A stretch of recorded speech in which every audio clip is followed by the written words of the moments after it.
اصولی بات کرنی چاہیے، آپ کو کوئی اچھا لگے یا کوئی برا لگے. ہاں، تو اصولی بات تو یہ ہے کہ سویلینس کا جو ٹرائلز ہیں وہ ملٹری کورٹس میں نہیں ہونے چاہیے. بالکل ٹھیک. یہ پوری دنیا کا ایک مسلمہ اصول ہے. پاکستانی عدالتیں بھی یہ فیصلے دے چکی ہیں کہ ملٹری کورٹس جو ہیں وہ بیسیکلی سمری ٹرائلز کرتی ہیں اور اس میں جو سزائیں دی جاتی ہیں وہاں پہ جو فیئر ٹرائل کا جو رائٹ آف فیئر ٹرائل ہے اس کا خیال نہیں رکھا جاتا. بھٹی صاحب میں آپ کی بات کو آگے بڑھاتا ہوں. دیکھیں نا آپ، مجھے اور آپ کو اگر وہاں پہ جانے کی ایکسیس نہیں ہے تو مجھے بتائیں کہ اس ٹرائل کو میں کیسے فیئر کہہ دوں. پھر آپ دیکھیں نا، آپ کہیں بھی جب کوئی ٹرائل ہو رہا ہوتا ہے تو جرنلسٹ جاتے ہیں، دونوں سائڈ کا آرگومنٹ سنتے ہیں، ان کو رپورٹ کرتے ہیں. اس کے نتیجے میں ایک ٹرانسپیرنٹ میکنزم ہوتا ہے.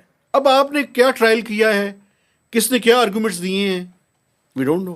جی ہاں بالکل. دیکھیں یہی وہ کنسرنس ہیں جس کی بنیاد پہ ماضی میں بھی یہی ہوتا رہا ہے. پوری دنیا بھی یہی کہتی ہے کہ جو ملٹری کورٹس ہیں یہ بیسیکلی جو ہیں یہاں پہ جو کسی بھی ایکیوزڈ کا جو رائٹ آف فیئر ٹرائل ہے وہ اس کو نہیں مل پاتا، اور اس کے نتیجے میں یہ فیصلے دیے گئے کہ یہ ملٹری کورٹس کو یہ ٹرائل نہیں کرنے چاہیے.